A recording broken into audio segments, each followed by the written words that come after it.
এটার সম্পূর্ণ বানোয়াটভাবে উনি এই ব্লেমটা সৃষ্টি করেছে। পুলিশ পোশাক পরা অবস্থায় আমার শোল্ডার ব্যাস ধরে ফেলে দিয়েছিল। ঘটনাস্থলে পড়ে গেছি, পড়ে উঠে আমি চলে আসছি।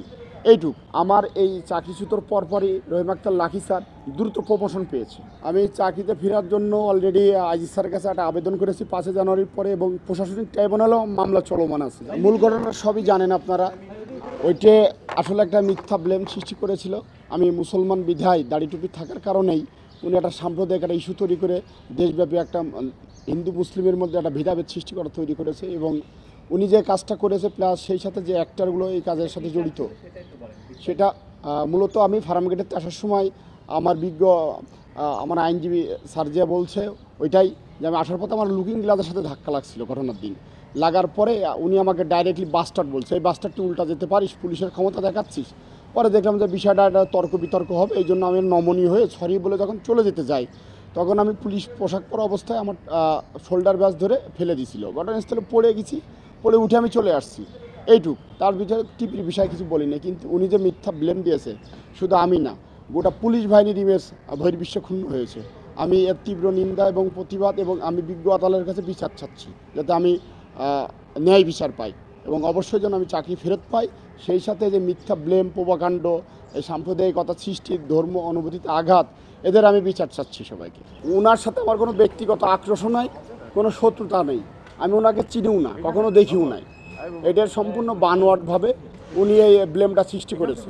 প্রধান আসামি হলো লতা সমদ্দার এবং ওনার হাজব্যান্ড দ্বিতীয় নম্বরে। তারপরে সংসদ সদস্য সুবর্ণ মোস্তফা আছে, জানেন যে সংসদে পর্যন্ত এই নিয়ে আলাপ আলোচনা হয়েছে। প্লাস সংসদে সুবর্ণ মোস্তফা সাহেব বলছে যে সংবিধানে কোথায় লেখা আছে যে টিপ করা যাবে না। আমার কাছে, জাতির কাছে আমার প্রশ্ন, যে জিনিসটা আমি বলি নাই তাটারে প্রোপাগান্ড করে একটা সামাজিকভাবে হেও, এবং জাতীয় সংসদের গুরুত্বপূর্ণ সময় ব্যয় করে যে আমার এই মিথ্যা ব্লেম সৃষ্টি করেছে, আমিও তার বিচার চাচ্ছি। আসলে তো মূলত তাদের বিরুদ্ধে আমার আইনজীবী স্যার বিজ্ঞ আদালতে মামলা দায়ের করেছে, এবং মামলাটা বিজ্ঞ আদালত আমলে নিয়ে তদন্ত দেশের শেরেবাংলানগর থানাকে। এ বিষয়ে আমার স্যারই ভালো বলতে পারবে। আমি চাকরিতে ফেরার জন্য অলরেডি আইজি স্যারের কাছে একটা আবেদন করেছি 5 জানুয়ারির পরে, এবং প্রশাসনিক ট্রাইব্যুনালেও মামলা চলমান আছে, যাতে আমি চাকরি ফেরত পাই। অবশ্যই ইনশাল্লাহ, কারণ আমি নিরপরাধ, এবং বিজ্ঞ আদালত প্রমাণ হবে যে তথ্য প্রমাণের ভিত্তিতেই প্রমাণ হবে যে আমি নিরপরাধ। এই বিষয়ে আমার স্যারই ভালো বলতে পারবে। বিভাগীয় মামলার পরে ওই জায়গায় এডিশনাল এসপি রহিম আক্তার লাকি, উনি আমি যে ভিডিও ফুটেজ পাইছে যে আমি মোটরসাইকেলে যাইতেছিলাম, সেই ভিডিও ফুটেজ দ্বারা প্রমাণ করেছে যে আমি অপরাধী। ইভেন আমার এই চাকরিচ্যুতর পরপরই রহিম আক্তার লাকি স্যার দ্রুত প্রমোশন পেয়েছে।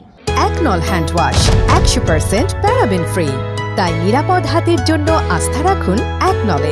বিগত সরকারের আমলে, এবং চিত্রনায়ক বাপ্পি চৌধুরী ওই সময় নানানভাবে নানান পোস্ট দিয়েছে, আমরা সবই পেয়েছি। এবং আমি এই বিগত 3টা বছর এই বিষয়টা নিয়ে আমি অ্যানালাইজ করেছি, গবেষণা করেছি, করে আমি বেরো করেছি। এবং বাপ্পি চৌধুরী উনি ওনার ফেসবুক পোস্ট করছিল, এবং গতকালকে ওটা রিমুভও করেছে, যার সব ডকুমেন্টস আমাদের কাছে আছে। আমরা বিজ্ঞ আদালতকে দেবো ইনশাল্লাহ। আইনের প্রতি শ্রদ্ধাশীল এবং বাংলাদেশ পুলিশ বাহিনী আমি সদস্য।